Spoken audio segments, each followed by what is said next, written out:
Baligtad ang kalagayan ng mag-asawang ito dahil ang babae ang nagtatrabaho habang ang lalaki naman ang naiwan sa bahay. Naging usap-usapan tuloy sila sa kanilang lugar. Supalpal ang mga tsismosa nang mabalitaang mali ang lahat ng kanilang paratang. Sa hinaba-haba ng paghihintay ni Erwan at Judy na magkaroon ng supling, ay nabibiyayaan sila ng anak na lalaki. "Baby, inom na ikaw ng milk?" Nakangiting wika ni Erwan sa anak habang ito ay pinapadede. "Mahal, paano bang gagawin natin? Magbibitiw na ako sa trabaho?" Tanong ni Judy. "O, bakit naman? Sino mag-alaga sa baby natin? Matatapos na ang maternity leave ko." Nagkatinginan ang mag-asawa, bagamat maaari silang kumuha ng katulong upang maging taga-alaga ng kanilang anak, ay ayaw pa rin nilang ipagkatiwala ito sa ibang tao. Batid ni Erwan kung gaano kahalaga kay Judy ang kanyang trabaho bilang isang writer. Kaya't nagpresenta siya na siya na lamang ang magbibitiw sa trabaho. "Ako na lang, mahal. Total, madalas ko naman nakaaway ang boss ko." Ganun ba? Sigurado ka ba dyan? Baka mahirapan ka, mahal. Kayang-kaya ko to, mahal. Ikaw naman ang magtuturo sa akin kung paano ang tamang pag-aalaga kay baby. Kaya, huwag kang mag-alala. Mabilis naman akong matuto.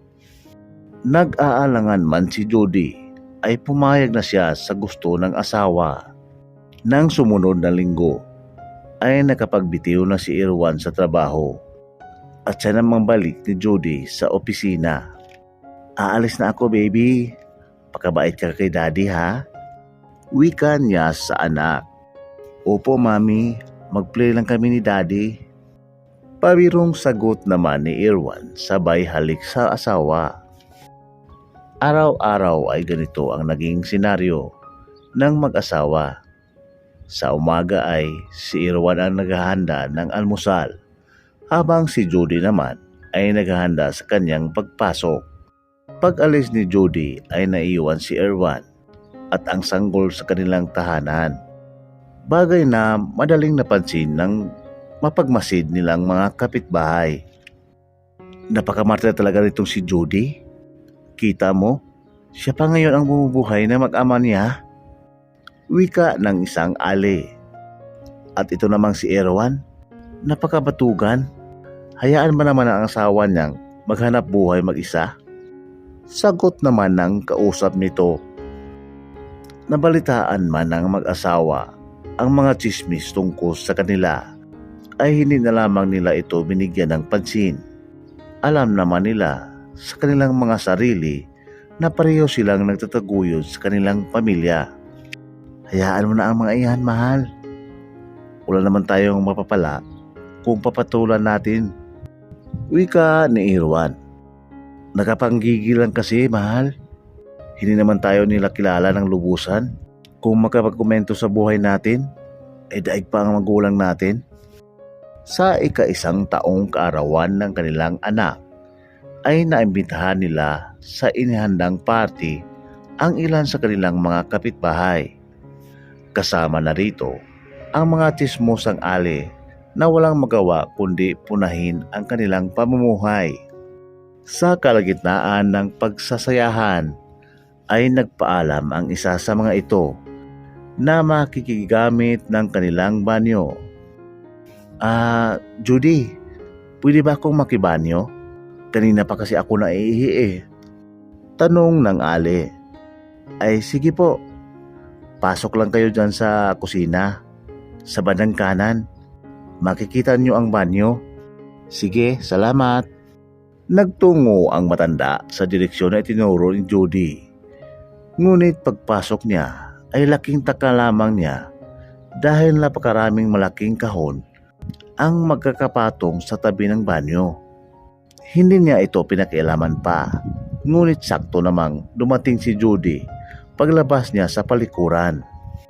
Okay na po ba? Nakaraos na kayo?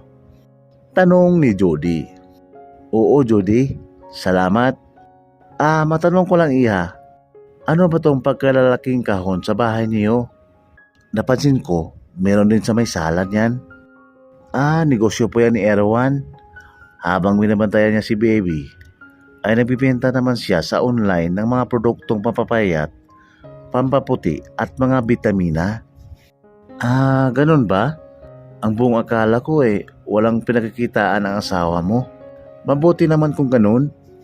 Napagtanto ng Ali na mali pala ang binibintang nila sa mag-asawa. Dahil sadyang madaldal ang babae, ay ilang araw lang ang lumipas at agad namang kumalat ang katotohanan sa kanilang magkakapitbahay. Nabalitaan mo ba? Nagbebenta daw si Erwan ng pampapayat.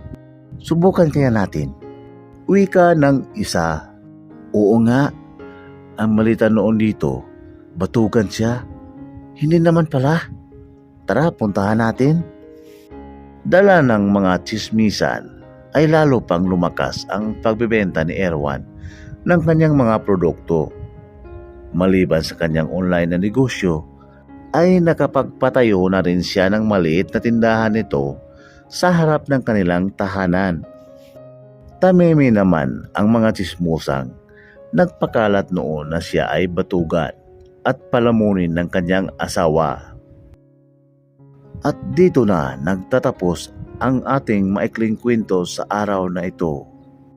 At kung hindi ka pa nakapag-subscribe, mag-subscribe ka na at i-hit ang notification bell para updated ka sa aking mga videos tungkol sa mga maikling kwento ng inspirasyon na sumasalamin sa buhay, suliranin at karanasan ng isang Pilipino. Maraming salamat sa inyong panonood. Peace out.